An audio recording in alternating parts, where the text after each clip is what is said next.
welcome, and thank you so much for everyone for joining this Global Trade Week and this particular focus on supply chain resilience. So we've got an amazing lineup here for you, and I'm really excited. I think I'm going to learn a lot. We have a number of people from the private sector who are really on the ground.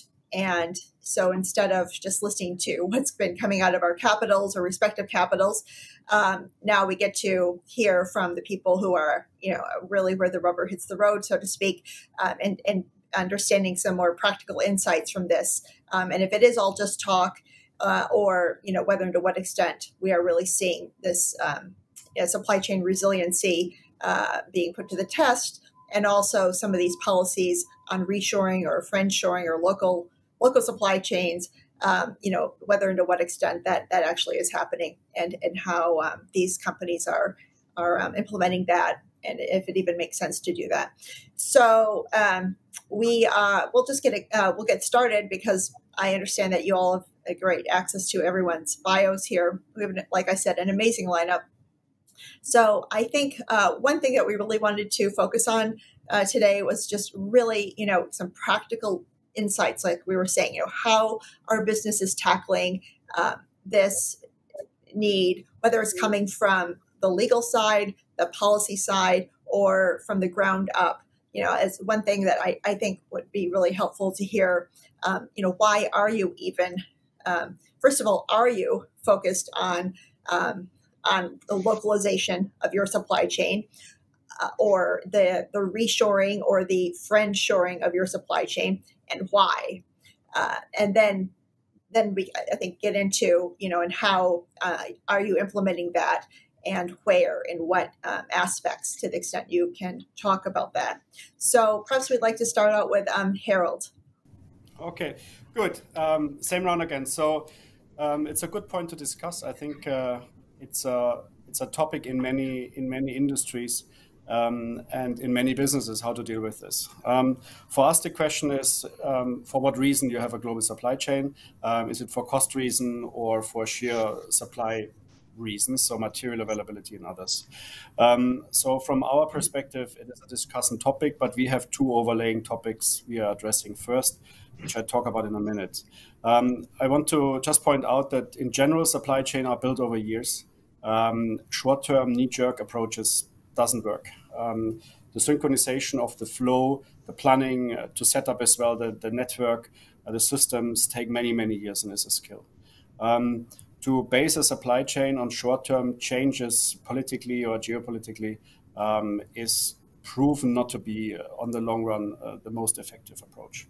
For us, I would rather focus this discussion on two more important topics. On one hand is the resilience of the supply chain and the capability to overcome challenges within it, and the sustainability, so the carbon footprint of your supply chain, and the capability of you to work this with your customers and suppliers. The rising costs and the pressure in logistics and the recovery out of the imbalances we have might enable a consolidation of the value generation, but it might not mean that you localize. It might mean that you make your supply chain shorter, but certain industries you cannot move across the world quickly, and your consumers as well, your consumer base, you cannot move. The third aspect I would like us to consider is that every supply chain is transforming at the moment at light speed into the digital space. So every supply chain now is real time. We have all data at our fingertips. That means we can do certain decisions on a very short-term, very quick basis. The digitalization as well helps to take waste out of the supply chain. Your planning accuracy, your forecast capability will become better, and as well your risk management. So now if you look into the procurement as well, the future of procurement will be automated supplier search, will be AI-based tendering, and then nego bots who will do the conclusion. And this will be relatively irrelevant of the location of your suppliers. It will be based on the parameters you feed, whether it's carbon footprint, cost, or resilience factors.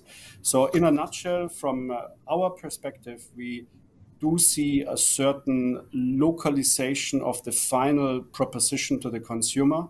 However, the supply chain itself will remain global.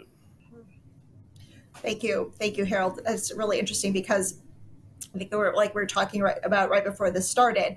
As an economist, looking at the data, we don't see this localization in the data. Now, granted, maybe these are early days, and 20 years from now we'll see it. But so thank you for shedding some reality on that from your perspective. Next, we'd like to turn it over to Stefan with Teva and hear about his, from the pharma industry's perspective. So many things might be similar to what Harald just explained.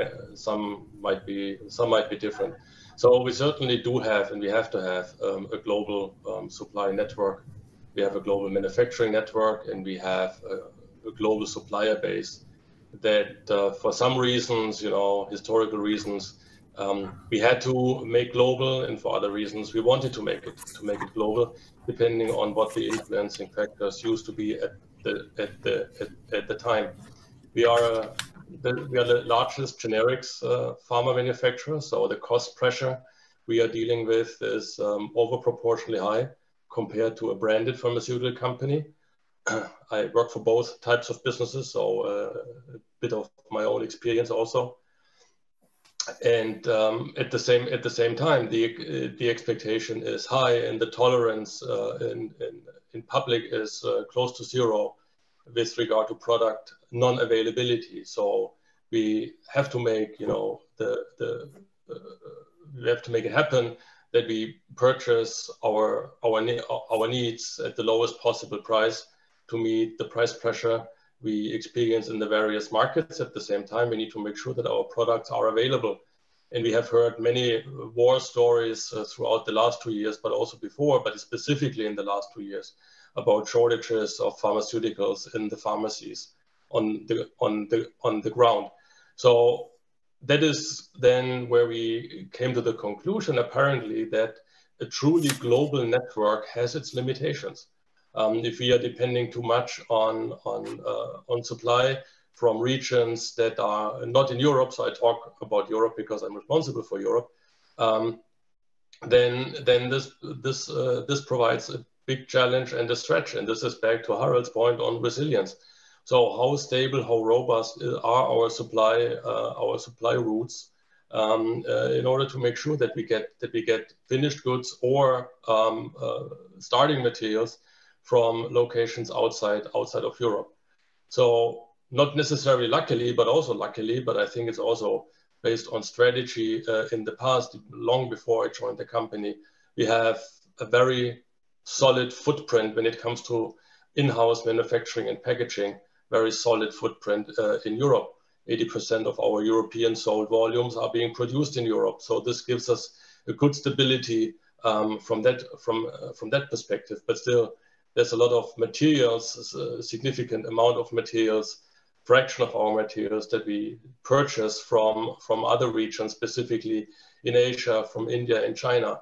And there we do have a lot of risks. So to your point on reshoring, that is not an easy thing to do, because for many of the things we need to purchase for our pharmaceuticals, Europe simply lost capabilities and technologies, and they are only available in other regions like India, China, and the likes. So we are depending on them. So our focus has to be to make our supply chain in that regards more stable, more robust, and again, borrow Harald's word, resilient. Thank you. Yeah, we'll come back to some of those pharmaceutical aspects in a moment. But next, I thought we could turn to Dr. Sheffi and have him talk a little bit about, whether and to what extent we're really seeing the end of just-in-time manufacturing. And, from an economist's perspective, we see the data, and China is still by far, at least for the U.S., the largest import source. Although China has decreased in terms of the share of U.S. imports from about 21% down to 17%. But there's not just one country that's picked up those extra 4 percentage points, right? It's sort of spread around. But I'd like to hear, and I know our listeners would as well, what Dr. Sheffi, his insights on this. Thank you very much. I'm here always to provide counterpoints. So that's my role in life. So first of all, let's talk about the main question: that is it real or is it not? By and large, it's not. When everything's said and done, there's significant more said than done, and it will continue like this, despite what people wish it to be. For example, we're going to be less resilient with localization. Talk just about less resilient for a lot of points with any economist would understand. I don't have to go to it. The question of scale, question of, you can be hit in location with one disaster that will close your location. It's so spreading is in fact the underlying reason, one of the underlying reasons for being more resilient. So even from a resilient point of view, it doesn't make any sense despite all the talk. Now, people who talk about reshoring and localization are not really supply chain people. They are politicians and media people. Because to understand what is supply is exactly what's actually Stefan and Harold were saying this. It is not the last stage of production. Yes, companies are moving, some companies are moving from China to Vietnam, the last stage of production, so they can put a label made in Vietnam. But there's a whole ecosystem of supplier and sub-supplier and sub-supplier until you go to the mine that's embedded in China, for example. That you can, not because China is cheap anymore. It's not for labor cost. It's for capability, for sophistication, for responsiveness. Chinese suppliers and the whole ecosystem takes billions of dollars and decades to change. And by the way, it cannot be changed with the current political system. For example, I think Stefan mentioned some of the ingredients that they have to get from China or India. Let me give you an example of rare earth minerals. I think 80% of that's what we need for all the EVs and new economy, green economy. The vast majority are mined in China. Now, which country has as much or even more rare earth mineral in the ground? The United States. But we like, despite the impression of the United States in Europe, you cannot mine it because of green and other impediments, but basically environmental issue. You cannot mine it. So unless we'll decide, unless a miracle will happen and politicians will be able to balance two competing, objectives, it's just not gonna. Something like this is not gonna happen. Finally, well, maybe one before finally, Harold mentioned companies becoming more digital and everything. I wish. Right now and for the foreseeable future, the most, supply chain management system that is mostly used around the globe is Excel spreadsheet. So we are not quite, I'm sure companies like Stefan and Harold are sophisticated and well beyond this, but even there's a specific issue why they cannot even know what's going on in tier 3, 4, 5 in their supply chain. They know what's in tier 2, but there are impediments that have nothing to do with technology that do not let them know what's beyond the horizon. So I think I threw enough grenades out there. So let me stop here. How about it? Thank you, Dr. Sheffi. That's interesting you said about the supply chain ecosystem. I was just on this panel with Federal Maritime Commissioner Rebecca Dye a couple weeks ago, and she said, all this talk about supply chain, it really is not a chain. It's more of an ecosystem. But I guess saying supply ecosystem it just hasn't caught on yet. But that's another thing I'd love to hear from you guys about, because if we're not even using the right words, then we're probably looking at this whole thing the wrong way. But Andrea, this, I guess, brings us back to kind of point one on why we, what are the key factors that even got us here? Why are we talking about reshoring and localization? I know you've been working a lot of these aspects. What do you think are some of the key factors that got us here in the first place? Thanks for that. And I will say, I definitely agree with the terminology for ecosystem. So I hope we can all get that out there. Looking at the supply chains as more of a networking graph is a much more useful way to think about it. But how we got here, I think a lot of folks in the audience are well aware the supply chain disruptions have hit them very personally and on their professional life. But I do think that I guess maybe to push back a little bit on some of the trends, I do think that we're actually going into a new normal. The adjustments have not been made yet because for all the reasons everyone has already discussed, as far as the expense of it, the single source requirements, the availability, the labor, for so many different reasons, we're not seeing major shifts yet because it's very, very hard. And there needs to be both that have to be the incentives to do so, that and as well as the willingness, and both those aren't necessarily there across the board.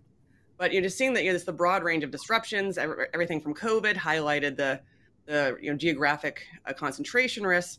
We've seen a lot of changes even before then. With the China-U.S. trade war was another aspect of it that definitely kicked off some rethinking. And then I would also add on top of that, the geopolitical shifts are not. I don't view that as something that's going on short term. I think that with China and the U.S., we're going to continue to see additional competition going on between the two countries. But with Russia's invasion of Ukraine, I think that also has just elevated the role of geopolitics and in many different ways than what people I think actually think about when they think about the impact of geopolitics. Because it isn't just necessarily, it's absolutely the aspect of food supply chain shortages that then ripple throughout food insecurity in Africa, for instance. But it's also transportation. Some of the major trade routes go across Russia, and when you have 1,000 companies pulling out, and it becomes no longer reputationally feasible to be going into having a business or a footprint in Russia, that transportation route becomes completely no longer an option. And so what do you do when that enormous trade route all of a sudden disappears? And it's the same thing for some of the flight routes as well. And so it really has hit across the board various aspects of logistics, in addition to the neon industry, going into semiconductors and so forth. So it's one of these things where we've seen disruption after disruption after disruption that has led to governments especially, but then some organizations as well, thinking much more so about how to diversify, how to build more resilience, and whether it's actually for geopolitical reasons or more so really for the diversification and greater resilience, to move your eggs from all being in one basket. But that becomes very, very hard. And we have done a couple of surveys actually from 2020 and 2021. In each case, we're seeing the executives note that onshoring and reshoring isn't just going to be a short-term issue for them. It's something they're going to be looking into their long-term planning, but they haven't implemented it yet. And so that's where I think you see some of the gap, I think, with, as mentioned before, between what people are saying and then what actually is getting done in the numbers. Because they're starting to think about it. The planning is starting to go on in within organizations, but it also can be very stovepipe. There's disconnect within organizations on who should be in charge of different aspects of it. So it's a really complicated component. So I think, really it's across the board. And one aspect that has been alluded to a little bit, but the climate component as well. And integrating both environmentally friendly issues as well as climate change risks are also factors that are underway as far as when they're looking about their supply chain, how to build more resilience against all this whole range of disruptions, not just a few of them. Because I think with the pandemic, what it really highlighted is that what previously was thought of as more black swan events really are starting to occur more frequently across the board, whether it's geopolitics, whether it's environmental, whether it's transportation disruptions, climate change, ESG legislation popping up, and ESG legislation on top of other kinds of industrial policy that's really sparking a lot of these shifts. In the U.S., between 2019 and 2020, about 350 or if not a little bit more Chinese companies were added to the commerce list that can no longer be within supply chains. We've seen over 600 Russian companies in the last few months getting added to the broad range of sanctions in the U.S. And the U.K. has added over 100 Russian companies. Other countries around the globe are not doing it quite to the extent the U.S. is, but there's coordination there at a level that we haven't seen before. So I think that's just one more aspect of it. And there's one more comment on the spreadsheets. We're seeing that absolutely as well. It does remain the main way for tracking supply chains, and it will be great, increasingly that to see how companies can leverage technology to get that visibility, because without that visibility, it's really close to impossible to build resilience. While we're on with you, Andrea, I'd like to ask I don't know if you can in terms of business confidentiality, but is there like one particular example that you have seen recently where a company actually has achieved some type of localization or reshoring, or one on the ground example you can discuss where that has happened? Why they did that? Was it particular policy? Did it come from the ground up? Was it just because the business they were working with in China or Russia got on BIS's commerce's list, or why they did that, and how that has played out in terms of their cost structure? Yeah, I'd say, I mean, it's a great question. And on the one hand, I think the movement towards discussions of onshoring and localization, it doesn't have to be an all or, all onshoring or all offshoring, right? And I think so. It's the companies that are looking at diversifying their supply chain and bringing, on the realm of onshoring, those components that perhaps are the greatest priorities to have greater control and resilience over those. So, I don't see any companies talking about onshoring their entire supply chain. That just is not a realistic effort, given that some goods have millions of parts in them. But I have seen I'd say some of the bigger drivers that we have seen are as the commerce list and leveraging different technologies and pulling out certain technologies that are on the list, and that can be super expensive. And just rip and replace, for instance, for Huawei has been estimated to be in the billions, and with the private sector in the U.S. provided, I think it was like 1.9 billion. It turned out to be over 5 billion to do so. And in Germany, there was a similar assessment done for a couple $1 billion. And so that's one of the areas I would say where we're seeing most discussion as far as replacing. And so that gets back to the industrial policy and legislation forcing that. What we're also increasingly seeing is concern over connections to the Xinjiang province in China, and there's legislation coming out on that as well in the U.S. And so I think both the industrial policy component and the human rights component, at least with pertains to China, is where we're seeing companies actually making some changes and being much more concerned about it, both because of the reputational component and because of some national security concerns and concerns over noncompliance. So it's kind of a couple different areas are coming at them to force these issues, and they're trying to take a closer look to see whether they even have those connections. I mean, that's really the first step for so many of these companies. They just don't know. And their defense, again, is because it's such a hyper-specialized supply chain. And as we've discussed, it's very hard to know what's in the third, fourth, fifth tier of your supply chain. Yeah, thank you. Stefan, if we could move to you, I'd love to hear from either your perch at Tiva or your perch in the European supply ecosystem in your industry. Some specific examples of where a company has made efforts to localize or reshore or friendshore. And then also, if we could get back to what Andrea brought up, the forced labor legislation that's coming out in the U.S. The administration of it, at least, and then another in Europe and other regions around the world. And I'd love to hear from you and others on how are you guys going to do that when you don't have willing participants, in China to help with those objective audits. So just one precursor comment. I cannot speak for the US, so I can speak for Europe. So when you made reference to a labor law in the US, I could speculate or can talk about what I know from hearsay, but I'm not qualified to talk about legislation in the US and how it affects pharma. I think, Dr. Sheffi, you put out a number of very nice thoughts, kind of discussion stipulating not to call them provoking, but it's good thinking, actually. To your point on localization, I just want to make a brief comment, because at the end of the day, each and every supplier is a local supplier, right? It is just a matter of where does the supplier supply to. And my preference is that I have a supplier that is closer to me and sitting in an area of legislation that's more reliable. So what we have seen through COVID, we have identified together with the authorities in Europe a life-saving and critical medicines, and it turned out to be that one of the suppliers of that medicine sits in India. Once the Indian government understands not only the value of the product and the importance of the product, but also the fact that they own a good portion of the world market from a supply perspective, they closed down their borders. And they did not allow for export any longer. So it's a global supplier, and I can do whatever I want. I cannot get the product, so I have to produce it in Europe. So I have to make sure the manufacturing opportunities are where I have more control and where legislation gives me more stability. I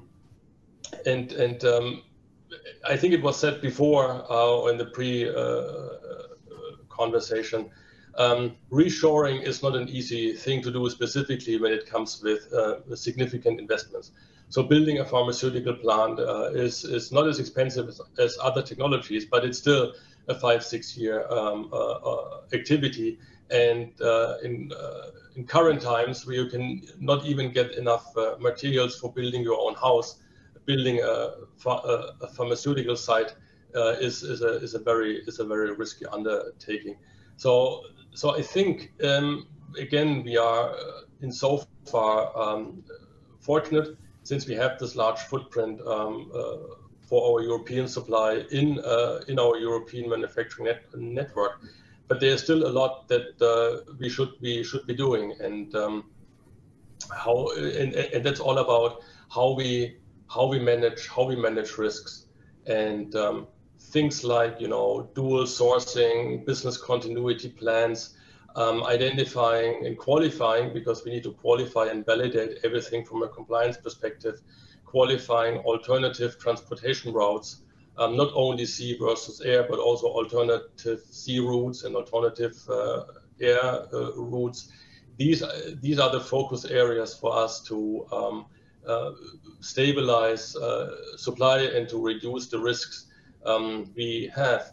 And I think it was also mentioned before, this carbon footprint sustainability aspect also needs to be taken into consideration, because it provides more and more of a challenge also to the pharmaceutical industry. So again, then to your point about reshoring, that is what we look at, as long as our network can accommodate those product transfers, if you will, or dual sourcing opportunities that we have within our network. And that is what our focus is for the near future. Okay, well, thank you for that. Harold, do you have any particular examples, just practical examples that you can share from your perch on whether and how efforts to reshore or localize paid off, or in fact backfired? Yes, I mean, it's for us, again, we are in the cosmetics business mainly, and then adhesives business. Our margins are higher, so the supply chain we are running is order fulfillment focused. So for us, it's important that we fulfill the orders and make sure the product is available at any time, at any place in the world. So that's the way we set it up and build it. Now, often you have countries or political situation where you need to stick to certain trade balances, where you need to stick to certain requirements to sell the product within that country, like Nigeria, like Argentina, like Egypt. And for these, Pakistan as well, for these countries, we do have local solutions. But again, this is more the final fulfillment and the final execution of the product. So the combination for us between the fill-ins or the emulsion and the bottle or the carrier, the container, but everything else is still at a global footprint. The supply chain we run will always stay at a global footprint, from the feedstock availability. This is between Latin America, China, and North America, where we're dependent on the raw materials and pack materials, but as well then from the resilience perspective. So I just use Germany as an example. I mean, it's at the moment probably the most exposed country on being at risk to be shut down if the Russians turn the gas off tomorrow. And this is, who would have thought this? No? So we nearshore everything into Germany, and then we sit there with some of the big chemical companies not having sufficient gas. So I think important here, again, is this nice balance between carbon footprint, so your routing, between the resilience in your supply chain, so dual sourcing or alternative product capabilities, and digitalization. I heard this with the Excel sheet. Of course, every company has it. We all love it, even at home. But the digital capabilities are galloping. Now, if you think at the big supply chain companies, Amazon and so on, and the big logistics companies, DHL, the digital capabilities they have, the network they can run for you and they can offer for you, the quick movement of goods around the world are significant. And this is something which will happen as well. Maybe another point I could add as well is what we try is to use different product formats, so to go more and more into refills and replace the content by tabs or other exchange products. The last piece is 3D printing. So this is obviously something we need to keep in mind, which then will be the ultimate localization if you can make this happen at large scale, which is for our industry as well an opportunity. So you wanted some more insights. So these are the insights we are doing actively to go to market, and then on the research side as well. Okay, thank you, Harold, and I appreciate the galloping analogy. Although it sounds like from what Dr. Sheffy is saying that not everyone's galloping, some are maybe not even cantering or trotting or walking. So Dr. Sheffy, one thing I'd really like to ask you is, okay, on the US side at least, how are companies going to comply with customs requirements to show that they're not using forced labor when they don't have the ability to confirm or deny that in these regions in China? Well, as always, before I go and answer your question, I will respond to some of the other points that are mentioned, because I think they are very, very important. Stefan said, the right thing: preparation. Preparation is paramount. Drilling, getting the right processes, getting, emergency management center, preparation when something goes wrong, because despite the galloping to digitalization, you're not going to be able to forecast everything. So surprise will happen. That's the one thing we know for sure. Surprise will, whether it will be another COVID, whether it will be a cyber attack, whether it will be, it will happen. So the question is, and by the way, given a good cyber attack, who cares where we are? I mean, we just think geographically, like, it doesn't matter. As long as, a good cyber attack, we saw what happened with a continental pipeline. Shut down, gas prices moving up. Okay, so let's just get ready for surprises by understanding different suppliers, different trade routes, as much as we can. Now let me say the controversial thing, that I think ESG is on the way to be diminished in importance, not growing despite, and usually when I say something like this, my European friends start throwing tomatoes at me. But now they're on screen and they cannot do it. So I can feel freer to say. Just remember that even the movement, we know that consumers in most countries, despite all the talk, are not going for it, whether it's French, Yellow Jacket, whether it's Australian government, whether it's most people in the US are not willing to reduce their standard of living for the sake of the future, which is short-sighted. I agree, it's wrong, but it is the fact. So unless you have data different, and I have a lot of data, so if consumers are not willing to do it, companies cannot do it despite all the talk. Governments cannot do it because they've voted out. Even investors who are leading, BlackRock and their ilk, There's now a big movement in order to disallow them to do this, to force them to get shareholder consent before they do ESG investing. So we'll see what's going on with this. But my guess is that we see some blowback, and especially with the war in Ukraine and all this. I mean, how much CO2 are all these artillery shells emitting? And so I don't think we will be able to do much about the environmental issue in the short term, despite all the talk, despite young Swedish beautiful girls screaming at the head of their lungs in UN forms and something. The world is not ready. There's something innate in most people that they want their children to have better standard of living than themselves. And unfortunately, and I'm saying unfortunately, someone who is crying about global warming, and unfortunately, most people look at it in terms of consumer, goods. They want more of it. They want better of it. That's how they judge lifestyle. Very few people think about the far future. Finally, on this, let me just say that it's awful. It mostly is done by government policies. The idea that, for example, that clearly inflation in the United States was giving too much money, chasing too few goods, with some other impact. But the fact that we stop fracking, basically, that we stop pipelines, that we stop. So now we have to ask Iran, Venezuela, and the Saudi to increase supplies.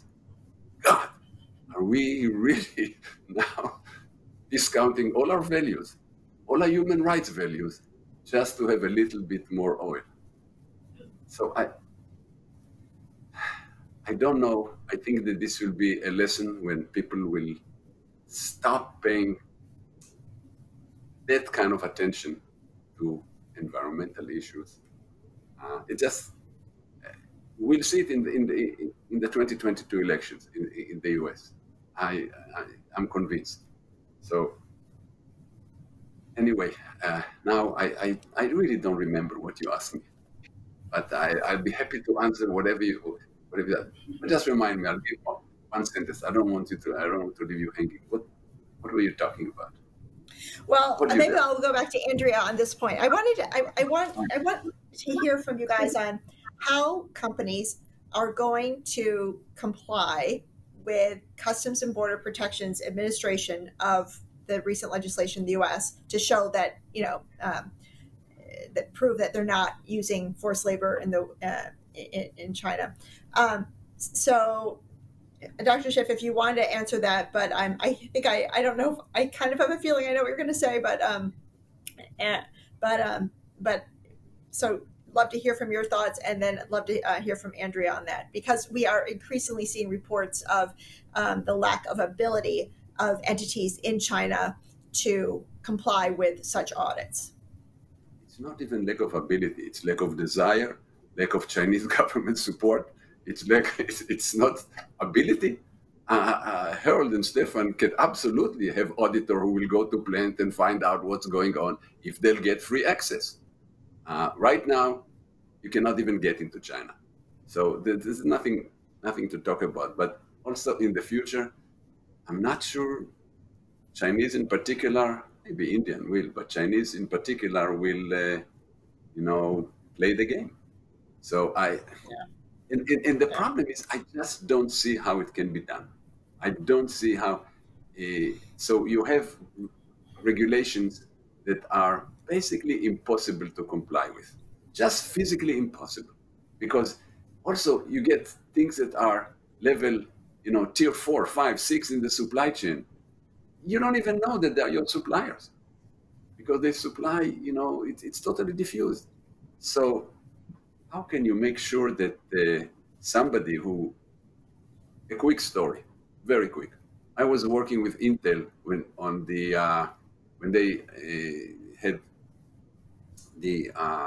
came from the CEO a dictate that they are not going to use mines that use forced labor. It was tier 12 in their supply chain. There's so many, intermediaries. We had to go to tier 6, which was the smelters. So we went to the smelters and said, yeah, we want you to, because beyond the smelters, you don't know what's going on. So you had to go to the smelters and say, okay, we want you to do this, that, and not buy from this. Basically, they said in nice language, who the hell are you? They said, we are Intel. They said, we don't care because we don't sell to you. We sell to this middleman, we sell to this middleman, we sell to this middleman. Who are you to tell us? Intel was able then to get 400 companies together and get it actually. But this required years worth of effort. And because Intel is such a leading player in the organization, but it's difficult. Yeah, really, really, really good insight there. Thank you for that. Andrea, did you have any thoughts on the Uyghur issue? Yeah, I mean, so I agree. I mean, it's extraordinarily hard regulation to comply with. I think on the one hand, on the U.S. side, if they can actually name specific companies, that'll be a good addition versus sort of this broad kind of nebulous concept that it is right now. So if the DHS with hold release orders can actually name some of the specific companies that fall under non-compliance for that, that's very helpful for companies to understand exactly what they're looking for. Because right now it's basically we draw basically a boundary around there and look at every company that's in that region and just assume that they're on on that component, that list, and that they would be considered in relation of the policy. So it becomes very hard, and then to the point of it's going to be extraordinarily rarely that first tier, and that's what we've actually started doing some of the analysis on it. And it's not in the first tier, it's not in the second tier. It is far down, and so understanding exactly whether they're even in your supply chain becomes very, very hard. And so for the first step is they're not in that first or second tier, because that alone can help, I think, for companies to show they've done some of their due diligence. So gaining that visibility of your supply chain within those first few tiers and highlighting that there aren't those connections, that can be one good way at least to show some good faith efforts to prove that you don't have the connectivity into some of those companies. But it is when you make it just relatively vague what companies may be considered violating human rights, that becomes very hard to comply with. And so there's concern though that it'll be remain somewhat nebulous in the definition, and then companies may get targeted based on something that they didn't even know was in their supply chain. So I think in many cases it's going to be a wait and see, but companies are looking, and we've had a lot of questions about this on how to comply, and so it definitely has elevated the issue. It's a current concern, absolutely, for numerous humanitarian and reputational reasons, but it's just an extremely difficult area to comply with. Yeah, well, like Dr. Schiff was saying, once you're down to tier 6 or 12. Tier 12, I mean, then it's almost, is it then out of your hands? And if you can at least prove, show with reasonable, beyond a reasonable doubt that at least up to tier 3, you're not dealing with any of these companies on the list. And it doesn't have to be the Uyghur issue, right? It could be any of the ESG issues, I guess. Then, where does the importer's responsibility stop? Right? Does it stop at tier 1, tier 2, tier 3? And is it even practical to go, how practical is it to go out beyond that? So if we are talking about reshoring or localizing or friend-shoring for ESG reasons, well, once you get to so many tiers, how practical are these goals? And I guess it gets back to Dr. Schiff's comments that, it would be consistent with his notion that it's not practical or not realistic. But I'd love to hear from anyone else that wants to talk about that. I mean, I can only talk for our business, so I cannot talk for the industry. I agree, it's very, very difficult, obviously, to go down the full value chain, but you need to start somewhere. I think that's important. I mean, we audit, so we use this VETA or SEDEX audits in the factories. We do not have problems to access Chinese suppliers. Usually what we see is that the framework around it happens very fast. So when you have a supplier at risk Very often the banks, or you get the information very quickly from other parts outside the supply chain, and then you can respond.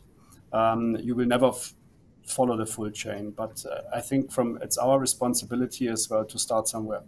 And I don't think, even if you nearshore, you will change this. I think this is where I agree with Professor Shaffi. It's how can you control a coal mine in a country? How can you?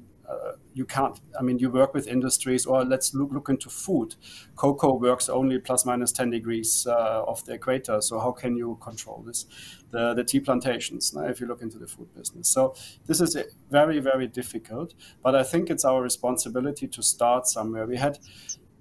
Both Stefan and I are based in Germany, so we have the Lieferkettengesetz, supply chain law, where the government forced us to go down that chain. It's mission impossible, and it's very difficult to implement this. But at least you start, and it is, at least in our business, on the agenda, and we measure it. But we know as well that we will never get to the full end.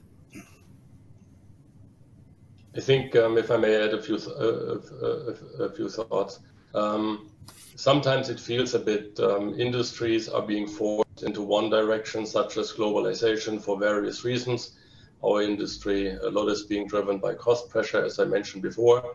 And then when it gets complicated, then it's not the authorities and the government any longer, then it's the individual companies that receive all the burden and all the responsibility all of the sudden, I'm almost wanted to say.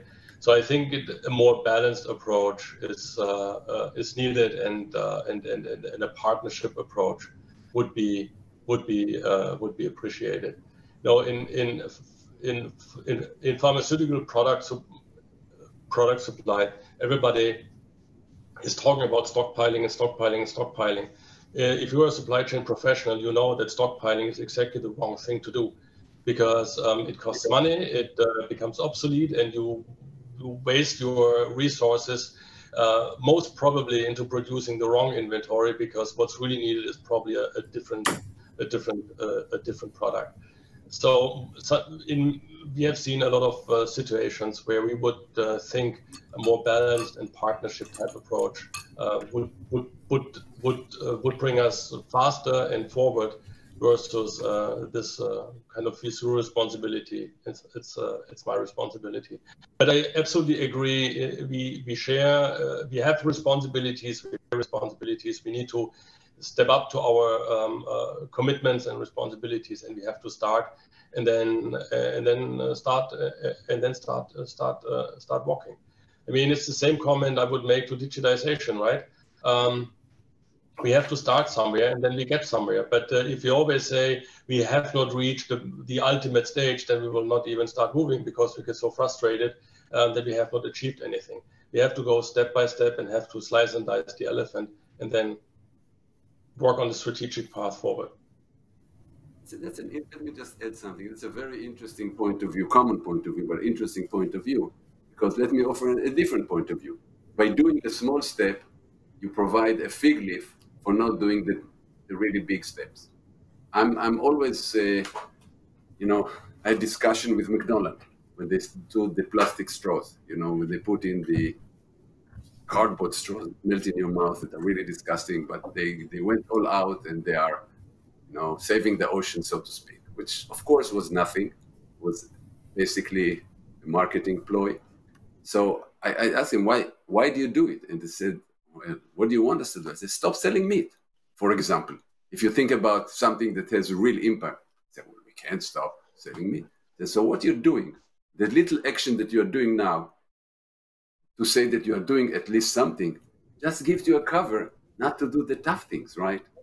That's my problem with doing the small steps, that we are not taking, developing the technology, taking the time to do the big business-changing steps that fundamentally change the business, because it's expensive, it's long, it's, we know all the reasons. But I want to raise, without, Harold and Stephen getting angry with me, because I now want to be their friends.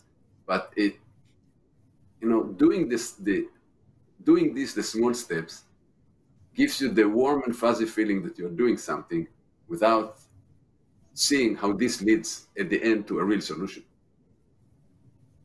So that's why I said you need a strategy, and then you need to start walking. If you just go erratically to each and everything that's just, you know, sits around the corner, then I agree with you, we'll not get anywhere. But we need to bring the challenges from the macro level, that where the individual says it's not my business, somebody else will take care of it, to the micro level where every individual understands their responsibilities. And why does it take so long? It takes so long because we deal with people.